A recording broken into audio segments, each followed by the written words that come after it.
Hein? Pourquoi tu pleures? Mais c'est quoi le problème?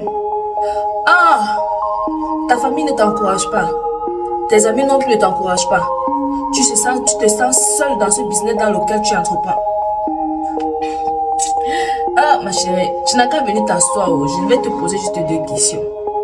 Viens un peu, on va revoir la fondation de ton business là. Pourquoi tu t'es lancé dans ce business là? Pourquoi particulièrement ce domaine là? Est-ce quelqu'un qui t'a conseillé? Est-ce parce que tu as vu X ou Y exceller dans ce domaine que toi aussi tu t'es lancé? Si c'est l'une des raisons, c'est tout à fait normal que tu dois pleurer, que tu ne te sens pas encouragé, que tu ne te sentes pas motivé, que les membres de ta famille ne sont pas derrière toi. Que ceux qui sont autour de toi ne t'encouragent même pas. Genre, tu n'as qu'à faire une vidéo, tu n'as qu'à publier tes articles, même passer, même laisser même un like ou peut-être t'encourager même sur le bon travail que tu fais, ils ne font pas. Ils passent seulement comme s'ils n'ont pas vu, mais ils te suivent même plus que tout le monde.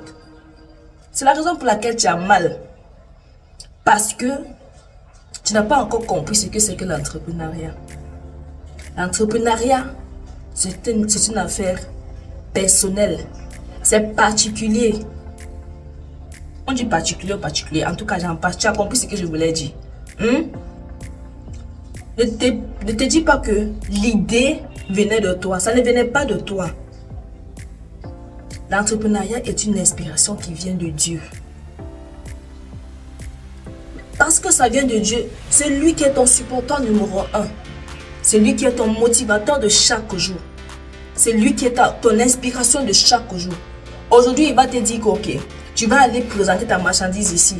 Demain, il va te dire que voici ce que tu vas faire maintenant. Après demain, c'est-à-dire qu'il te donne des idées parce que c'est lui qui a déposé cette semence-là en toi.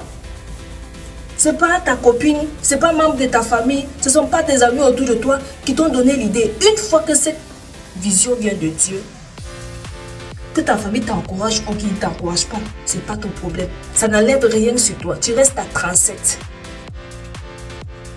Tu me comprends là? Tu restes à 37 ma chérie. Tu restes à 37 ma dreams. Parce que ta paix, ta joie, ta force, ton courage de chaque jour ne vient pas d'eux, mais ça vient de Dieu. Je vais encore te poser la question. Pourquoi entreprends-tu? Pourquoi as-tu choisi ce domaine? Pourquoi as-tu choisi? C'est pas parce que l'inspiration là vient de Dieu que tu vas pas avoir mal de temps à autre. Tu vas avoir mal, mais il sera toujours là. Dieu sera toujours là pour te reconforter. Même lorsque tu es tombé, il saura comment il va faire pour te relever. Pourquoi? Parce que c'est lui qui a déposé cette passion-là sur toi. Oui, parce que l'entrepreneuriat, c'est une passion. C'est-à-dire qu'il te dirige dans un domaine, c'est-à-dire que tu es passionné pour. C'est-à-dire quoi? Tu n'as pas besoin d'aller lire les livres, d'aller étudier ou faire des trainings pour pouvoir parler de ton produit. Même si tu dors, te réveilles, dis-moi un peu, c'est quoi ce produit-là tu vas parler? Et si avec le temps, tu peux lire des livres ou tu peux faire des trainings, ça viendra juste amplifier ce qui était déjà en toi. Amplifier la vision qui était déposée en toi. Tu vois un peu? C'est à toi la vision a été donnée.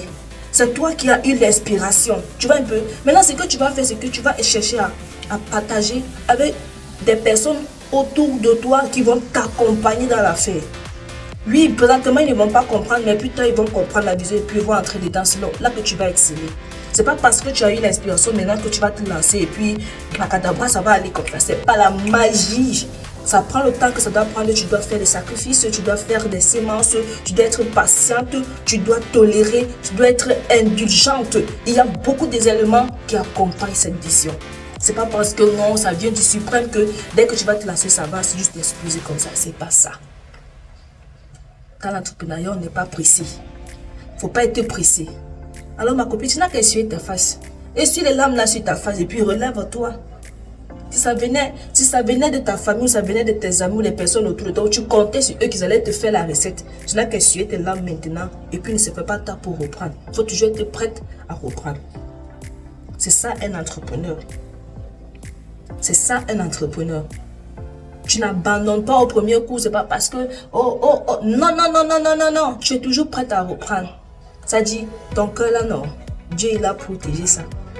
lui qui t'a donné cette vision-là, non, il prend soin de ton cœur. Donc, il n'y a jamais un jour où ABC va t'attraper.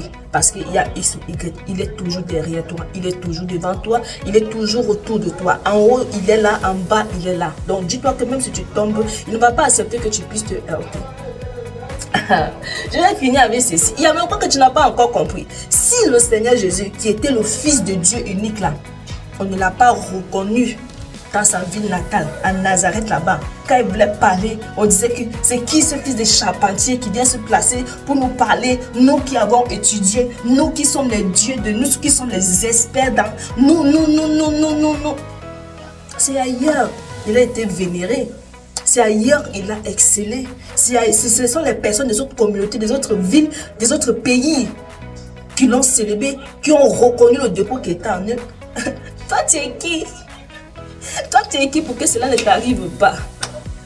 Madrid, c'est là qu'à t'élever, pardon. Je ne veux pas trop parler aujourd'hui. Que le Seigneur te bénisse, qu'il te fortifie. Ouais. Sois encouragé, sois boosté. Hein? Yako. Shalom.